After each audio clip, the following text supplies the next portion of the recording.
les amis, bon, déjà cet extrait, il va être placé dans l'épisode 2 et pas dans l'épisode 3, même si ça se voit à l'outfit que voilà.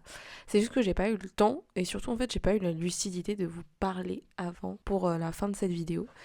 Tout simplement parce que j'essayais de faire quelque chose de nouveau et de profiter de mes heures et de pouvoir me concentrer sur mes besoins et sur mes objectifs de la semaine ou des choses comme ça. Parce que dites-vous que la semaine, bon du coup la semaine de l'épisode 2, ça a été une semaine où en fait j'ai fait de la paperasse et j'ai essayé encore une fois de m'habituer à cette vie seule, d'améliorer mes conditions en tant que personne qui vit seule maintenant, c'est-à-dire que mon appartement, j'essaie de le rendre pratique, fonctionnel, d'avoir toujours les choses dont j'ai besoin, donc c'est-à-dire faire mes courses pour me nourrir et me sustenter quoi. J'ai aussi dû faire des courses pour mes besoins, pour le nettoyage, pour l'hygiène, etc. En fait, toutes les choses auxquelles je pensais très peu, qui étaient entre guillemets secondaires en termes de pensée, c'est des choses que j'avais entre guillemets par facilité parce que je vivais chez mes parents et que quand on fait des courses, on fait pas des courses que pour soi-même, on fait des courses pour toute la maison. Donc toutes ces petites choses que j'ai jamais eu à acheter de moi-même, elles étaient achetées par ma famille, elles étaient achetées par mes parents. C'est pas un mal en soi et c'est même tout à fait logique venant de moi puisque je vivais avec eux. Mais le fait que maintenant j'ai tout à dépenser, ça me fait très peur et surtout jusqu'à maintenant j'ai jamais eu à dépenser des grosses sommes. En tout cas, mon total du mois ne me faisait jamais me rendre compte que je dépensais énormément. Tout simplement parce que là, cette fois, je dois payer mon loyer, je dois payer mon loyer qui contient mes charges, etc., qui est tout inclus, c'est super sympa.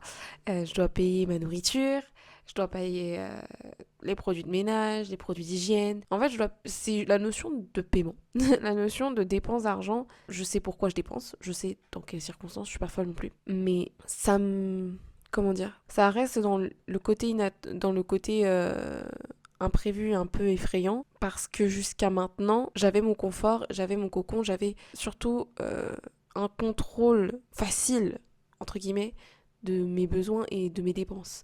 Aujourd'hui, il y a beaucoup de choses que je ne saurais pas jauger, beaucoup de choses où je n'ai pas la main dessus. Et c'est pas grave, mais c'est juste que je sais que pour l'instant, je le vis pas extrêmement bien, ou disons que c'est pas facile, parce que c'est une première fois et que, les gars, ça fait que 2 semaines que je vis seule. 2 semaines. C'est pas assez pour se dire qu'on a l'expérience, que c'est bon, on a du recul, que tout va bien, que les choses vont devenir faciles comme ça. Mais on s'y fait, surtout aussi la distance avec ma famille, c'est aussi quelque chose de très dur. Je me disais, vas-y, je suis isolée, c'est pas très grave, mais je sens plus leur importance aujourd'hui que je le sentais quand j'étais avec eux en fait. Comme on dit, c'est quand on perd entre guillemets quelque chose qu'on se rend compte de son importance et de son impact dans notre vie. Moi, dans mon cas, il a fallu que j'aille très très loin. Je veux dire, j'aurais pu déménager en France, pas loin de chez moi, avoir mon propre appartement, vivre seul, ok, super. Mais j'aurais quand même eu la possibilité de voir ma famille quand j'ai envie. Alors que là, c'est impossible. Là, je compte sur moi-même. J'ai que mes côtes et mes os. Enfin, j'ai que mon corps et ma propre personne pour que ça fonctionne. Heureusement, je me rends compte aussi de l'importance d'avoir un cocon français, entre guillemets. D'avoir des gens avec qui parler dans sa langue, dans la langue maternelle, dans la langue que vous parlez plus couramment. Parce que ça donne des repères et un sentiment de sécurité. Là, franchement, si j'avais pas eu des amis ou des connaissances francophones, françaises, à qui parler, à qui me référencer, avec qui me sentir bien, je pense que j'aurais encore plus mal vécu ce déménagement, j'aurais encore plus mal vécu tout ce changement en fait. Et j'en suis très reconnaissante de ces personnes qui m'aident. Et je vais continuer à faire de mon mieux. Maintenant, là, on a fait le plus difficile, c'est-à-dire qu'on a fait les papiers administratifs pour la mairie. On s'est inscrite au consulat. D'ailleurs, le consulat là, vous êtes chiant, mais c'est pas grave. Enfin, c'est chiant de s'inscrire à la liste consulaire quand on est... le site du gouvernement. Il n'y a pas d'autres commentaires. Ensuite, j'ai mon numéro de téléphone. Ça aussi, c'est un parcours du combattant. J'ai passé au moins 1 heure, 2 heures à faire ça. Pourquoi? Ah oui, petite astuce, je vous en rappelle. Je sais pas si vous y intéresserez et si vous voulez que je fasse une vidéo sur ça, mais je suis même pas sûre. Quand vous faites un numéro de téléphone, vaut mieux que vous ayez un pote ou que vous connaissiez quelqu'un, que vous ayez un numéro de téléphone local à référencer quand vous vous inscrivez. La plupart du temps, ils en demandent un. Même si vous venez faire une carte SIM pour avoir un numéro de téléphone japonais. Sauf que ils vous en demandent un à l'inscription, ce qui n'est pas logique.